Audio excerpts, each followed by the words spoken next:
nous tenons dans la présence de Dieu. La Bible nous enseigne, ce n'est pas qui veut qui rentre dans la présence de Dieu, mais c'est celui que Dieu même a attiré. Alléluia. Alors vraiment, soyons vraiment reconnaissants à l'Éternel qui lui-même nous a donné une sainte convocation ce jour.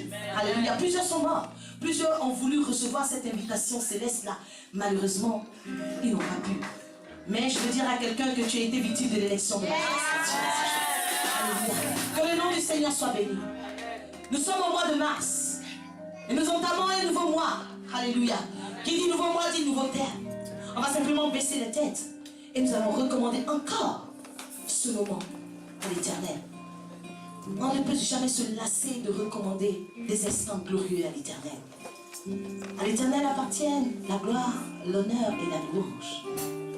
Je veux qu'ensemble nous puissions élever nos voix vers le trône de gloire et témoigner notre reconnaissance à l'Éternel. Dire à Dieu que si nous sommes là, Seigneur, c'est pour ces instants-là. Nous voulons qu'il parle à nos cœurs, que sa parole nous fasse du bien, que sa parole vienne rassurer quelqu'un ce soir, que sa parole vienne ôter le péché de quelqu'un ce soir. Dans la Bible, on sait qu'il est l'agneau de Dieu qui ôte le péché du monde. Que sa parole vienne briser les prisons dans lesquelles nous sommes. Et que dans les circonstances changent nos vies. Nous te bénissons, Jésus. Nous venons louer ton Saint nom encore, Seigneur. Nous voulons te dire merci pour ces instants glorieux, pour ces instants de plénitude, Seigneur, que tu me donnes encore. Seigneur, c'est toujours une joie pour moi d'être dans ta présence, Seigneur. Je retrouve cette joie-là nulle part ailleurs. C'est pourquoi mon âme veut célébrer ton nom. Et je veux, Seigneur, te dire merci pour ce privilège que tu m'accordes. De pouvoir être un canal, Seigneur, de bénédiction pour ton peuple. Vase vide que je suis, viens et remplis-moi. Remplis-moi de toi, remplis-moi de ta présence, Seigneur. Remplis-moi de ta force, de ton autorité. Je prie en ce soir que la chair et le sang se taisent à jamais. Et que l'Esprit de Dieu qui est toujours disposé vienne se révéler à nous, Seigneur. Simplement que ta bouche soit ma bouche ce soir. Dans le ton précieux nom de notre Seigneur Jésus, nous avons prié. Amen. Alléluia. Nous allons prendre nos livres dans le livre de Luc chapitre 10.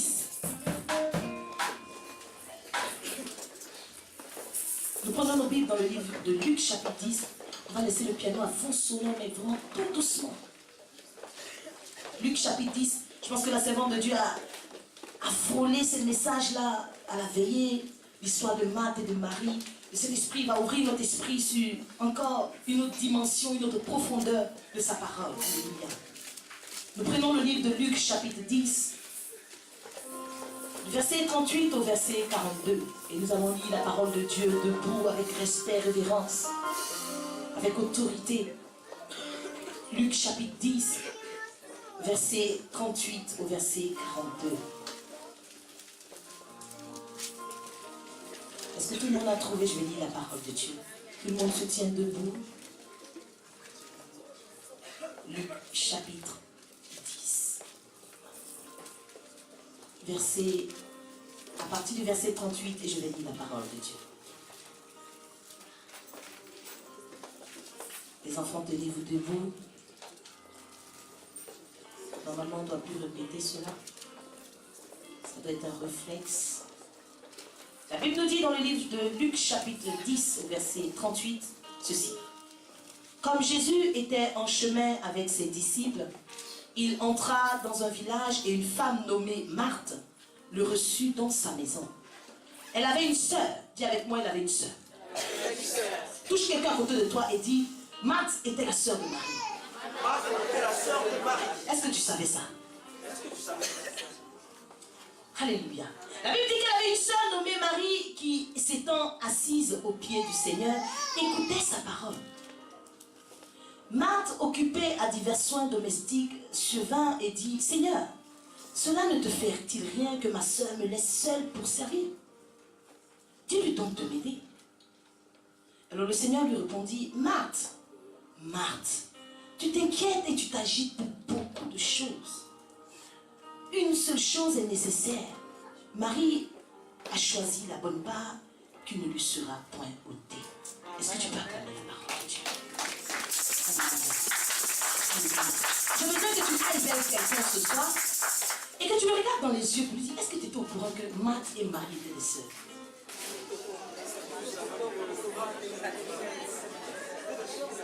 Est-ce que la personne savait? Dis, est-ce que tu savais qu'elles étaient parentées? Ce n'est pas une histoire de camarades du quartier. Mais elles étaient parentées. Est-ce que tu savais cela?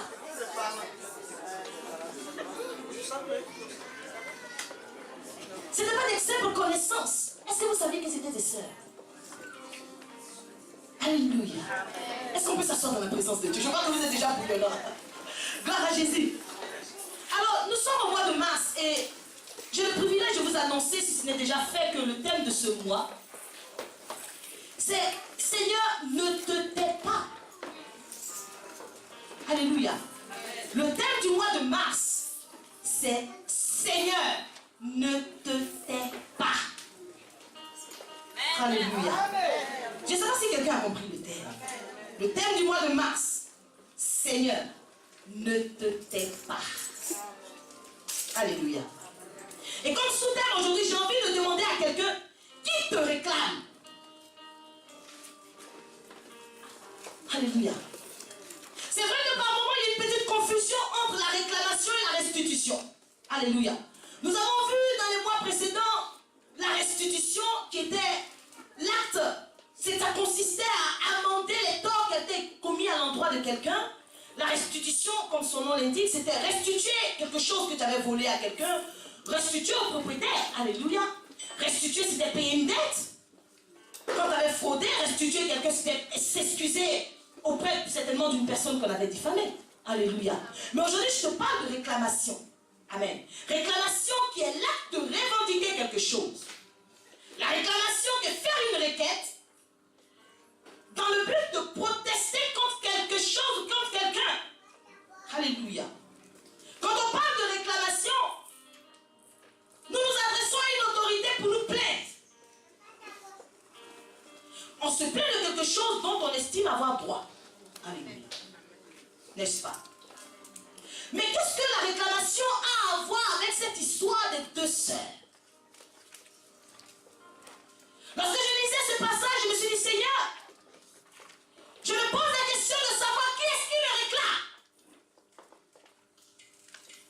Alléluia. Alors je veux simplement t'annoncer ceci, bien-aimé. Je veux te parler de la voix de Marthe. Amen. La voix de Marthe se plaint concernant le choix de Marie.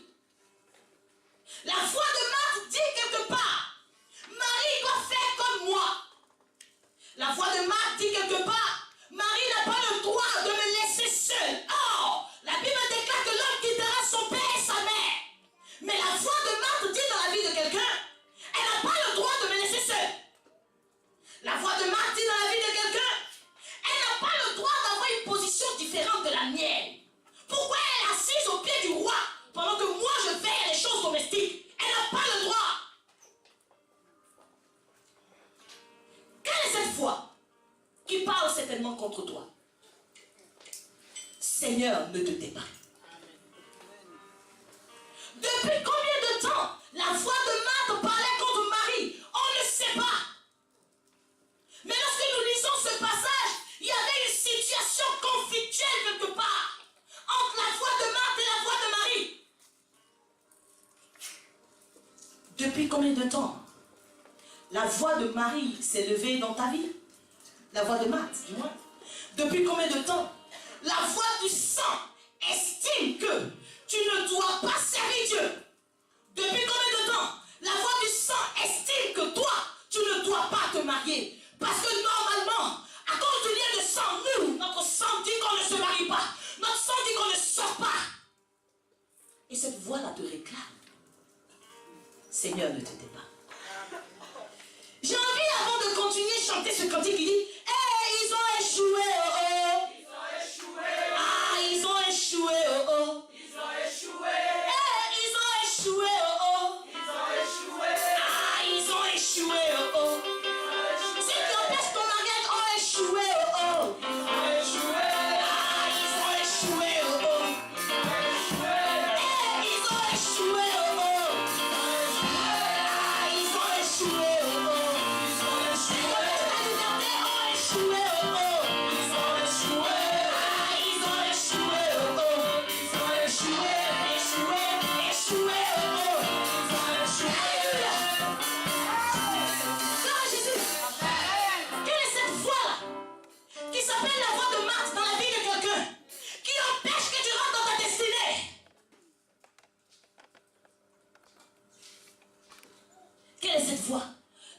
tu as envie d'aller vers le maître, cette voie-là t'empêche d'atteindre ton objectif, Seigneur ne t'aide pas.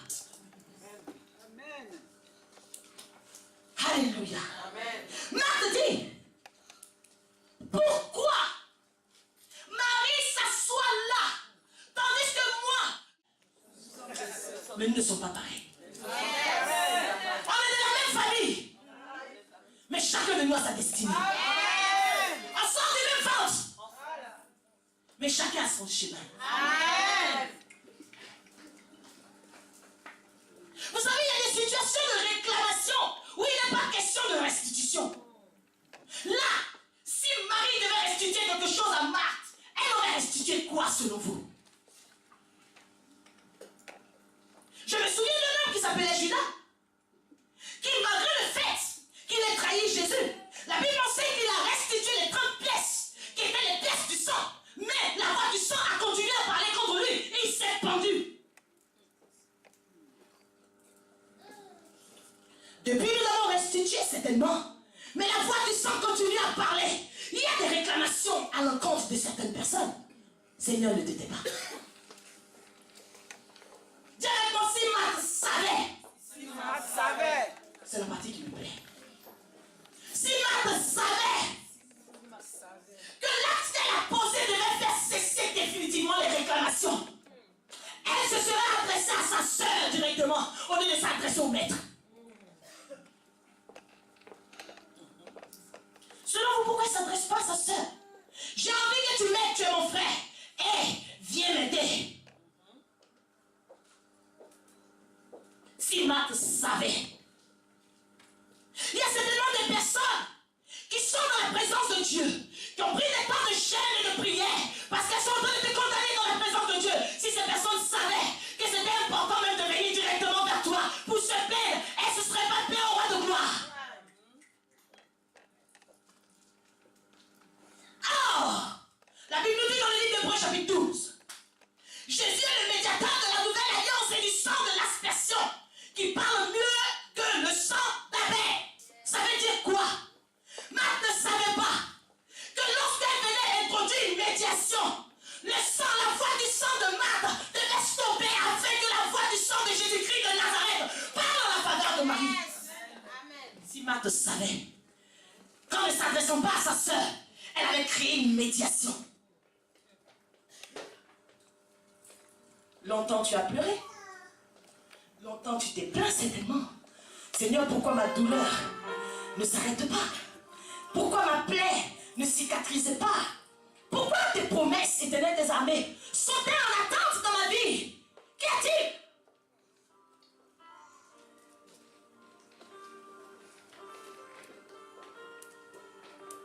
Et j'ai compris quand le Seigneur dit, à moi la vengeance, à moi la rétribution.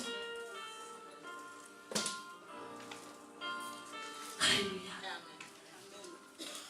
Seigneur, ne te tais pas. Lorsque Dieu commence à parler, ça veut dire qu'il y a le sang de l'aspersion qui commence à crier plus fort que tout autre sang qui crie contre toi. Alléluia. Alléluia. Comment enclencher le processus de médiation? Comment s'arranger à ce que de la médiation, les réclamations stoppent définitivement? Quand nous lisons même les Écritures, nous voyons Jésus le Maître qui dit, Simon, Simon, Satan, il vous a réclamé pour vous cribler comme du froment. Alors si Satan savait qu'il n'était pas allé se plaindre vers la bonne personne, parce que lorsqu'il dit Simon, Simon, Satan vous a réclamé, ça veut dire que quoi? Ça veut dire que Satan accusait les disciples auprès de Jésus. Or, il venait d'introduire une médiation sans le savoir. Parce que Jésus va dire, moi j'ai prié pour toi, afin que ta foi, elle ne défaille point. Mais lorsque tu seras converti, dis avec moi quand tu seras converti, tu iras affermir tes frères. Je suis venu dire à quelqu'un ce soir, lorsque tu dis Seigneur ne te tais pas, ça veut dire quoi? Ça veut dire que tu enclenches le processus de médiation. Maintenant, pour que le processus de médiation puisse faire arrêter la réclamation, il faut la conversion. Est-ce que quelqu'un me suit? Vous savez, lorsque le Seigneur se présente devant Caïn, Dieu qui est assis sur son trône de gloire, il sait tout. Il voit tout. Mais il se permet de dire à Caïn, Caïn, où est ton frère Abel? Il est où? Caïn, il est où? Caïn n'avait pas compris ce qui se passait à cet instant précis. Caïn, ton frère est où? Parce qu'il y avait encore de l'espoir. Parce que le maître savait que le sang d'Abel criait contre Caïn. Alors en venant demander Caïn, ton frère Abel est où? Il s'attendait certainement à ce que Caïn dise, Père, voici ce que j'ai fait pour enclencher le processus de médiation. Il a dit, est-ce que je suis le gardien de mon frère? Automatiquement, il fut maudit. Tu peux être chrétien. La Bible nous enseigne que Marthe était celle-là qui était assise au pied du maître. Elle écoutait la parole de Dieu. Tu peux être un chrétien assis au pied du maître, mais tant que le sang de Marthe parle contre toi, tu peux changer de position.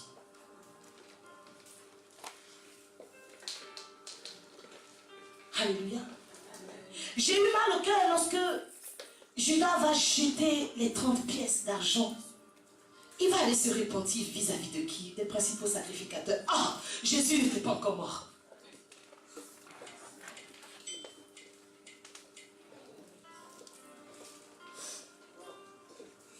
Jésus n'était pas encore mort. Il allait vers des personnes qui n'étaient pas habilitées à la médiation. Il se serait simplement rendu là où le maître avait été arrêté pour dire, maître, j'ai péché. Il allait devant les principaux sacrificateurs. J'ai péché. Ils ont dit, on n'en a rien à cirer avec ça. Il n'est pas tombé sur le vrai médiateur. La finalité. C'est pourquoi je dis à quelqu'un ce soir que la médiation est très très importante pour toi, enfant de Dieu. Bien-aimé, j'ai commencé à danser quand je préparais ce message. J'ai dit, Seigneur, tous ceux qui viennent se plaindre me concernant dans ta présence, wouh, ils ont enclenché un processus. Quand la Bible déclare que certaines personnes commencent à prier devant le Seigneur et la prière monte à l'Éternel comme des malédictions, c'est de ça qu'il est question. Marthe, pourquoi tu n'es pas adressé directement à ta sœur? Tu t'attendais à quoi? Quand nous voyons par la suite, nous voyons que Marie rentre pleinement dans sa destinée. Elle vient, elle casse le parfum au pied du maître. Elle suit les pieds du maître avec ses cheveux bien-aimés. Elle fait ce pourquoi elle était destinée. Ça veut dire que le sang, la voix du sang de Marthe a dû se taire dans sa vie à un moment donné.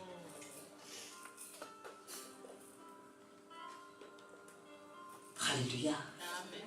Quand nous disons Seigneur ne te tais pas, bien il y a un processus.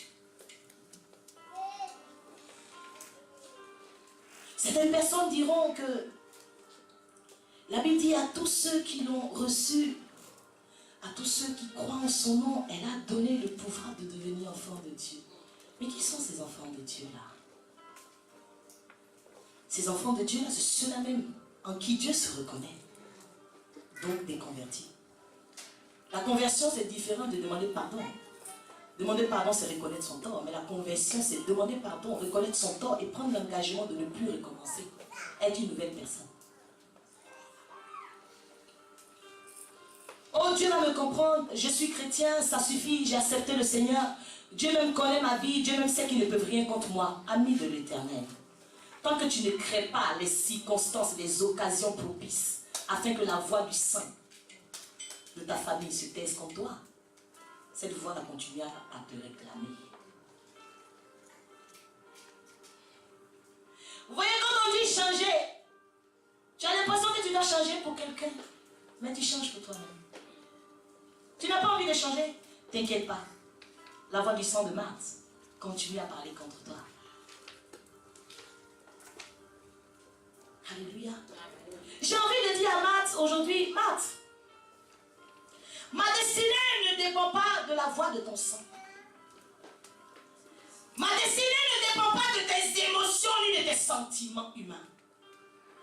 Ma destinée ne dépend pas de ce que tu veux, mais elle dépend simplement de ce que Dieu a pour moi, de ce que Dieu veut. Ce que Dieu veut pour toi, c'est que tu sois sauvé et que tu parviennes à la connaissance de la vérité. Amen. Ce que Dieu veut pour toi, c'est que tu rentres pleinement dans ce qui était au commencement. Parce qu'au commencement, il a dit, multipliez, assujettissez, dominez. Premier, soyez féconds. C'est de ça qu'il est question. Alléluia. Quand je dis Seigneur, ne te tais pas, j'ai envie de dire Seigneur, ton sang qui parle mieux. Vous voyez, j'ai encore mal pour Caïn. Lorsque le Seigneur se présente à lui, qui lui dit, ton frère est où? C'est comme cette parole qui s'offre à toi aujourd'hui pour te dire qui te réclame. Est-ce que tu as envie de répondre à Dieu? Certes, la voix d'Abel criait depuis la terre contre Caïn. Mais la Bible enseigne que la voix du sang de l'aspersion crie mieux que la voix d'Abel. Ça veut dire que même si c'est légal, je connais un Dieu qui est au-dessus de ce qui est légal. Amen. Parce que quand on a parlé de restitution, on a dit bien aimé, quand tu dois à quelqu'un, tu vas rendre. Aujourd'hui, tu dois peut-être à ma mère, oui, parce qu'elle t'a enfanté, c'est légal. Mais je connais la voix du sang de l'aspersion qui crie mieux que la voix du sang de ma mère.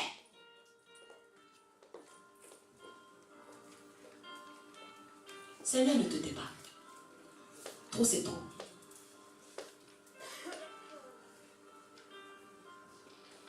Tu as payé le prix ou tu n'as pas payé. Avant qu'on avance, on a besoin de s'arrêter sur ce point-là. Ne te tais pas. Parce que quelque chose est en train de se passer. Lorsque tu regardes ta vie, tu sais que ce n'est pas normal.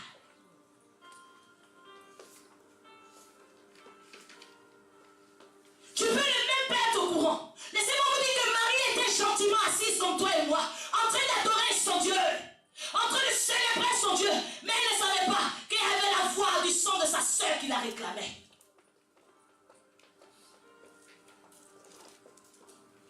Qu'est-ce qui va permettre que cette voix-là s'arrête? C'est la vie, la position, la posture de Marie vis-à-vis de Dieu.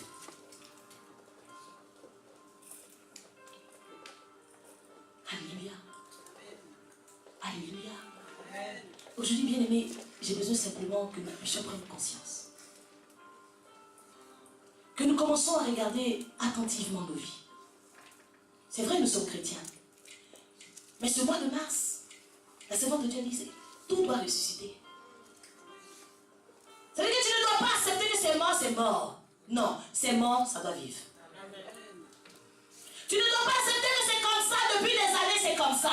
Mais ce mois-là, ça ne doit pas être comme ça. Quelque chose doit changer. Hey, ils ont échoué, oh oh. Ils ont échoué. Ils ont échoué, oh oh. Ils ont échoué. Ceux qui ont fait la famille ont échoué, oh oh. Ils ont échoué. Ah, ils ont échoué, oh oh. Ils ont échoué, oh oh. Ils ont échoué, oh oh. Hey, ils ont échoué, oh oh. Ah, ils ont échoué, oh oh. Échoué, échoué, oh oh. Échoué, échoué, oh oh.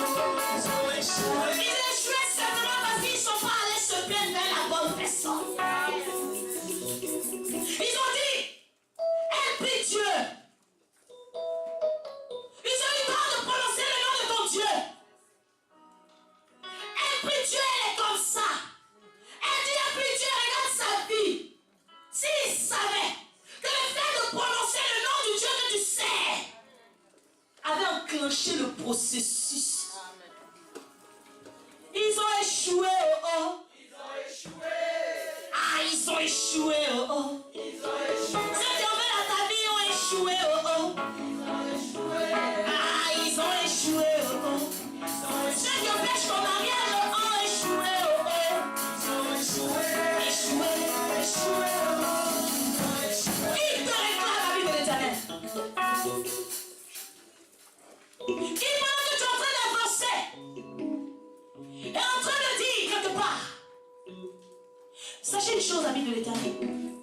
Dieu est un Dieu de principe, la voix du sang reste la voix du sang. Amen. La voix de Marthe a été entendue par Jésus, s'il vous plaît. Malgré que Marie est assise au pied, la voix de Marthe a été entendue par le maître. Le sang reste le sang. C'est pour ça qu'il y a la vie dans le sang. Mais je connais quelqu'un qui a donné une vie meilleure pour moi. Et c'est le sang de cette vie-là qui se met au-dessus de toute autre voix qui maintenant, sous la terre, quelque part dans les nuages, je ne sais où, est en train de réclamer quelque chose contre la vie de quelqu'un. Je crois au sang de l'aspersion qui, dès cette heure, est en train de parler en ta faveur. Je te dis la vérité. Je ne suis pas venu pour flatter quelqu'un ce jour, mais je suis venu simplement te parler de la part du Seigneur. Je suis venu dire simplement à quelqu'un qu'à l'issue de ce message, ta vie va prendre un autre virage. Tu peux le croire si tu veux. À l'issue de ce message, la Bible déclare que la foi vient de ce qu'on entend. Alléluia. Marthe ne savait pas que là où Marie était assise, la Bible déclare qu'elle écoutait la parole. Il y a un mystère. J'ai prié afin que ta foi ne défaille pas. Elle était dans le processus. La médiation s'est faite. La foi, par rapport à ce qu'elle entendait, était enclenchée. La transformation s'est opérée. Alléluia. Alléluia. Chrétien, j'ai besoin simplement, je ne vais pas parler beaucoup. Parce que parler beaucoup, garde ce qui est dit. Aujourd'hui, toi seul connais ta vie. Toi seul connais tes combats. Personne n'est face à toi. Mais tous tes ennemis ne sont pas face à toi. Quelqu'un qui ne vient pas face à toi, ça veut dire qu'il marche à côté de toi. Si tu ne croises pas ton ennemi en face, tourne-toi gauche, droite, il marche à côté de toi.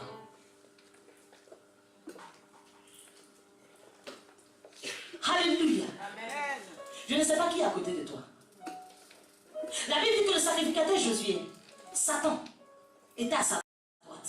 Or, Jésus est assis à la droite de Dieu le Père. Mais Satan était à sa droite sur la terre. Ce qu'il ne savait pas, c'est que Jésus, qui ne change pas de position, était dans les lieux élevés, à la droite de Dieu le Père, en train de parler en sa faveur. Ça fait taire la voix de celui-là même qui est assis à la droite, qui parlait contre lui.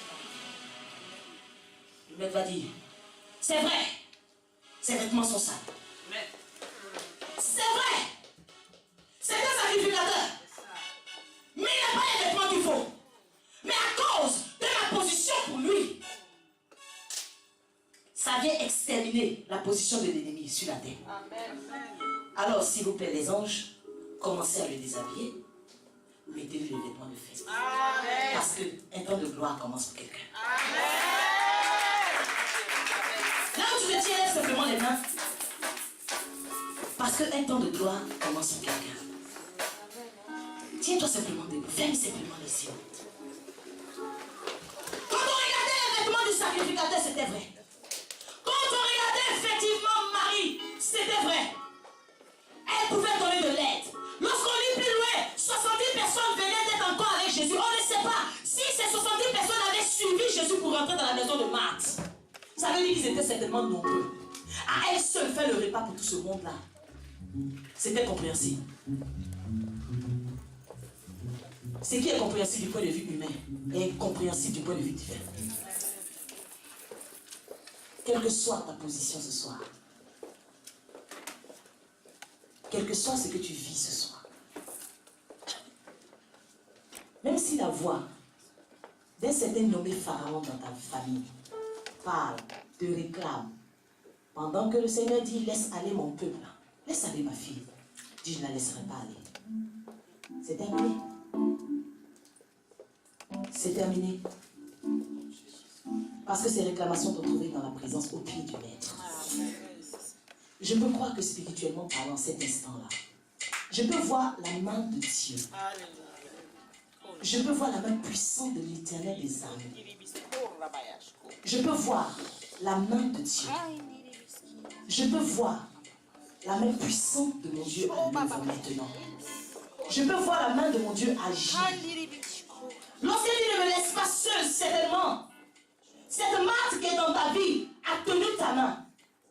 Mais je vais te demander que l'épée de l'esprit vienne créer la séparation maintenant. Tu dois aller. Tu dois aller. Tu dois aller. Que le Saint-Esprit, par sa main puissante, soit en train de déployer maintenant le ministère des anges en notre faveur. Que les anges de l'Éternel soient à cet instant précis en train de parcourir les allées pour déshabiller ceux-là même qui n'ont pas le vêtement de noces. Que le Seigneur vienne enlever tout vêtement de mort qui était mis sur toi. Que tout vêtement d'opprobre, partout où tu passes, c'est l'opprobre, c'est la honte. C'est terminé, ils ont échoué.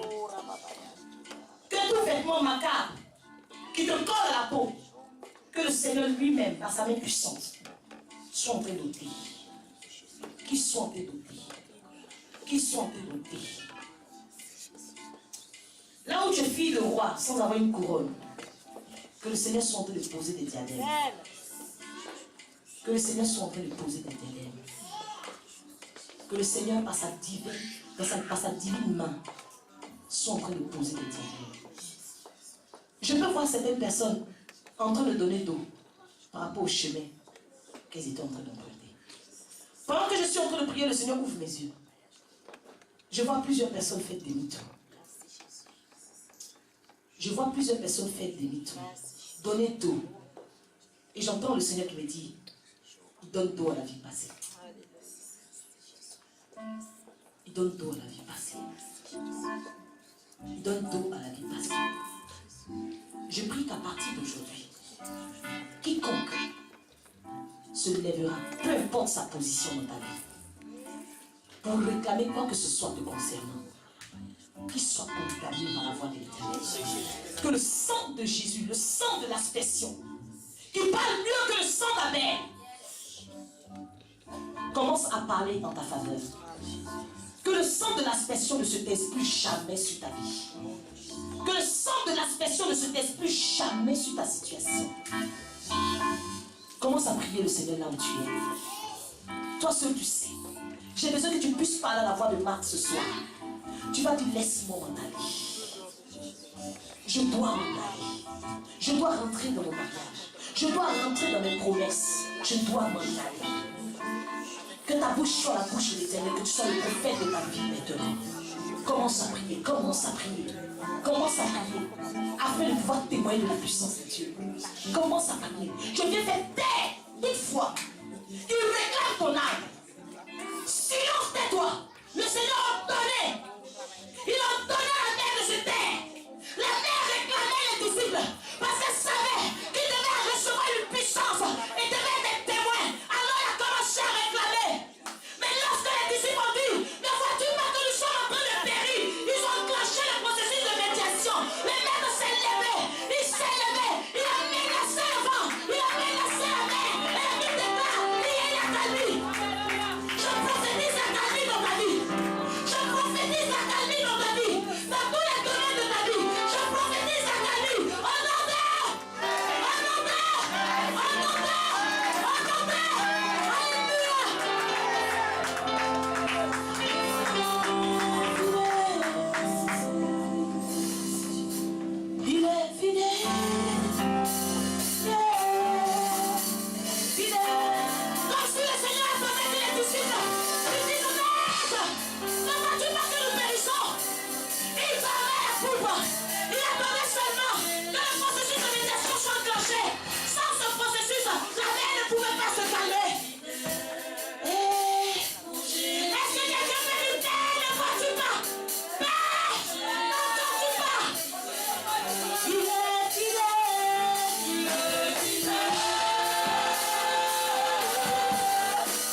Tu as placé les étoiles au commencement de l'univers.